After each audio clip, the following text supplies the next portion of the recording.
Eto maganda, kausap ko kanina si Brian Chong. Si Brian Chong po, yung may-ari po ng Will to Play, si Miss Jackie Chua and si Moy, which is launch natin. Siya rin po yung may-ari ng Laika, yung Gems. Kausap ko siya kanina at sabi ko, tumulong tayo sa ating mga kababayan sa panahon na ito. Pinadalan po niya ako ng 4 million na Gems. Okay, 3.5 na lang dahil pinamigay ko kung kanino yung mga 10,000, 50,000, kung ano. Ngayon yung pong 3 million na Gems, pakita ko nga, pwede kong pakita yan. Halika direct, pakita ko lang nga please. Hindi ko masyadong kabisado to eh. Gems na yan eh. Kuya Gems. Di ba? Right now, ito po yung pera. Pakita mo nga direct. 3,510,610.26. Okay. Ang good news po dyan, thank you direct, thank you ha. So ito ho yan, ito yung binigay sa akin. Yung 3 million po, 3 million, in-order ko na po ng bigas. In-order ko na po ng bigas, yan, padi-deliver dito, at ipabibigay po yan sa bawat barangay na wala nang makain. So, ibig sabihin po yan, kakausapin natin yung mga local government officials nyo, at syempre yung mga barangay captain. So, bawat bigas po na pina-order ko, hindi 25 kilos, no? It's 50 kilos. Isang malaking sako po yan, worth 3 million pesos po yan. In-order na natin, Miss Banji, no? Miss Maritoni. So hopefully by next week, bago mag-Holy Week, ma-deliver kagad dito, papalagay yung parang nang taal tayo. Di ba? So marami ho yan, 3 million worth, ha? Marami yan. So papahanap natin yung kamukha niya, walang mga trabaho, yung mga kawawa nating kababayan, na walang makain na, eh kahit pa paano bigas, kayo na humbala sa ulam.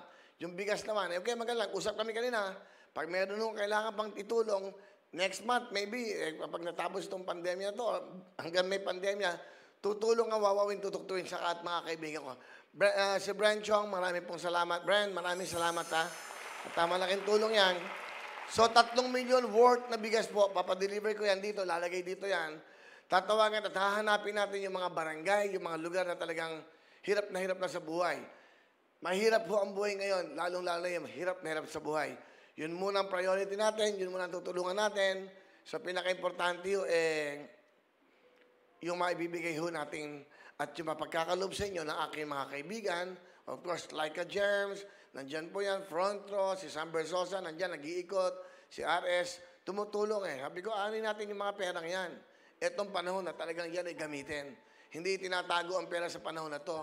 Ibinibigay, itinutulong yan. So, okay, magalala, nandito ang Wawin Tutuktuin, nandito po ang inyong lingkod, nandito ang GMA7, nandyan ang mga kaibigan natin.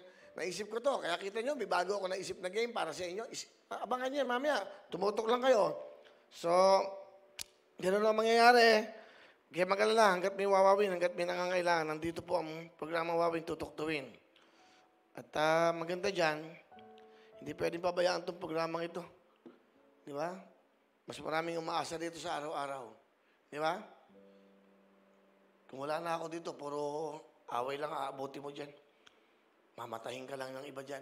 So, ito na, dito, at least, dito, makapag-desisyon ka kagad. Kasi pag nasa ibang posisyon, kailangan mo magpaalam sa ganito, kailangan ng ganito, dadaan pa sa ganito, may mga hearing pa. Dito walang hearing. Ang hearing dito, pero na kagad desisyon. Ngayon na, may 3 million na bigas po na bibilin para po sa ating mga kababayang naghihirap ngayon at walang makain.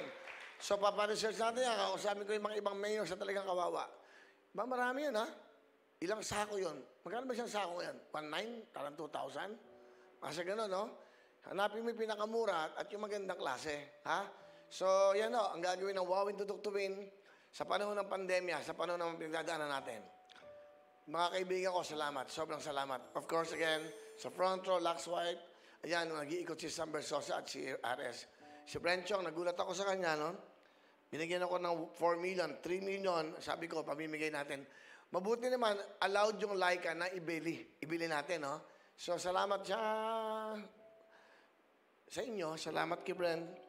Next month na ulit. Ang bala ko naman next month, yung mga pang-hygiene, yung mga kumot, yung mga walang pang-gano, pambili ng gano. Yan ang kailangan ng mga mahihirap, eh. Yan ang kailangan natin mga kababayan, yung meron man lang sa kumot pag nilalamig, no? Di ba? Kung malamok yung lugar, and then siguro sabon, gamot. So yan o, kung worth, magbigay ulit siya ng 3 million, 4 million, ganun din. Monthly, meron tayong 3 million sa Laika, pamimigay ko na pamimigay yan. sa ating mga kababayan. Di ba?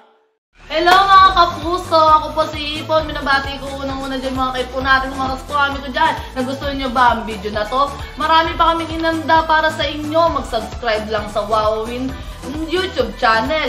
Tsaka, don't forget to hit the, the bell button para lagi ka updated. Yun lang!